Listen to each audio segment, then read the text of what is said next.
Hello there, little explorers. It's me, Dr. Yishan, and oh, am I excited. Today, we're going on a really special adventure. We're not climbing mountains or sailing the seas. Nope. We're exploring something even more magical. Our very own questions. You know, have you ever just looked up at the sky and thought, why is it blue? I know I have, so many times. It's one of those big, beautiful questions that just pops into your head and makes you go, Or how about this one? Have you ever wondered who teaches the sun to wake up and shine every single morning? It's like magic, right? Well, guess what? Questions just like these, they're like little seeds for the biggest, most amazing discoveries ever. I just love this thought. It's like this. Questions are like lanterns. Isn't that cool? Just imagine for a second. You're in a super dark room. If you light a lantern, suddenly you can see. Well, questions do the exact same thing for our minds. They light up the world so we can see it and understand it a little better. Okay, so let's use our imaginations. Are you ready? Let's pretend there's this secret, magical place called the Garden of Curiosity. And in this garden, all of our wonderful questions, they don't just disappear. Nope, they grow into the most beautiful flowers you've ever seen. And what's super cool about this garden is that they're all different kinds of flowers. First, you've got the how flowers. They ask things like, how does a rainbow get all its colors? Then, there are the why flowers, wondering, why do I feel happy when I get a hug? And my absolute favorite, the what if flowers.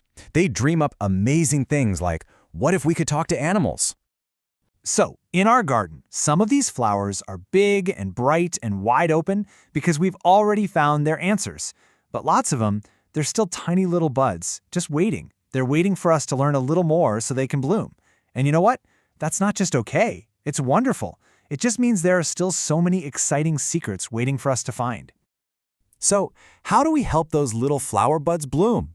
Well, that leads us to our next big idea. It's all about how learning makes our world bigger and bigger. You see, one of the best tools we have for learning is something called science. It's kind of like putting on a pair of magic glasses that lets you see all the amazing patterns in the world that are usually hidden.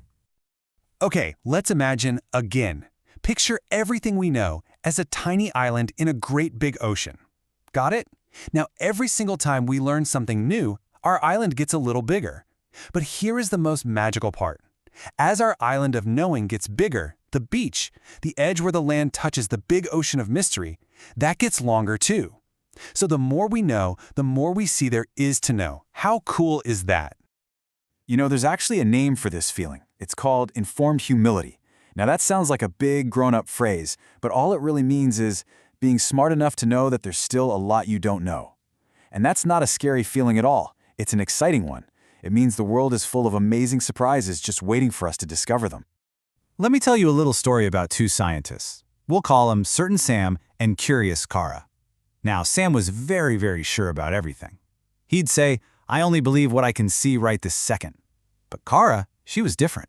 She'd say, well, I believe what I see now, but I'm excited to see what else I might discover later. So one day, someone discovered brand new stars.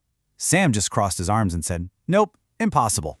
But Kara's eyes got super wide and she said, wow, another wonderful mystery to explore.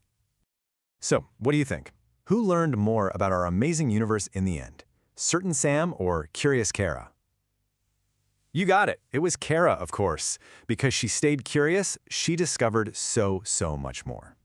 You know, sometimes even the smartest people in the world find a question they just can't answer, and that is totally okay. Maybe our brains just aren't made to know everything. It's like, if the whole universe was one giant magical storybook, maybe we've only read the first couple of pages, but we can still feel that there's a whole amazing story waiting for us, can't we? Okay, are you ready for your very own adventure challenge? This is something super fun you can do at home to make your own garden of curiosity grow big and beautiful. I want you to make your very own wonder book. It's easy. Step 1, find any notebook. Step 2, give it a really cool name, like My Book of Awesome Questions. And step 3, whenever a question pops into your head, you can write it down, or even draw a picture of it inside. And your questions can be about anything. I mean, anything at all. Like, why do cats purr? Is it like a little motor inside them? Or why do dreams feel so real? And how does my heart know to go thump, thump, thump really fast when I'm playing tag? Your Wonder Book is the perfect home for all those fantastic questions.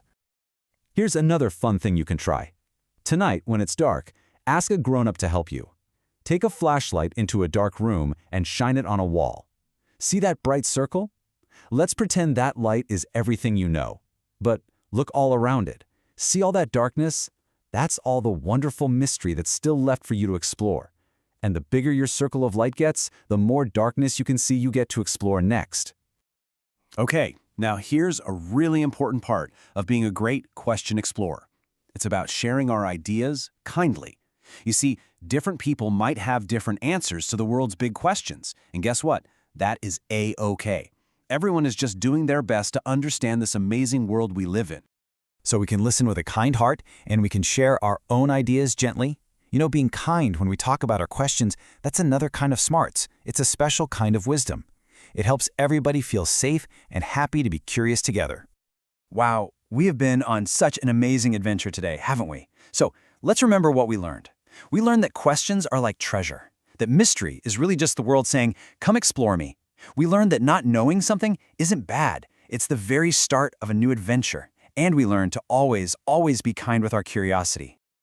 And here's a little secret, a magic phrase you can use. If someone asks you a question and you don't know the answer, you don't have to worry. You can just smile and say, wow, that's a wonderful question. Let's find out together. See? It turns I don't know into a fun adventure for everyone.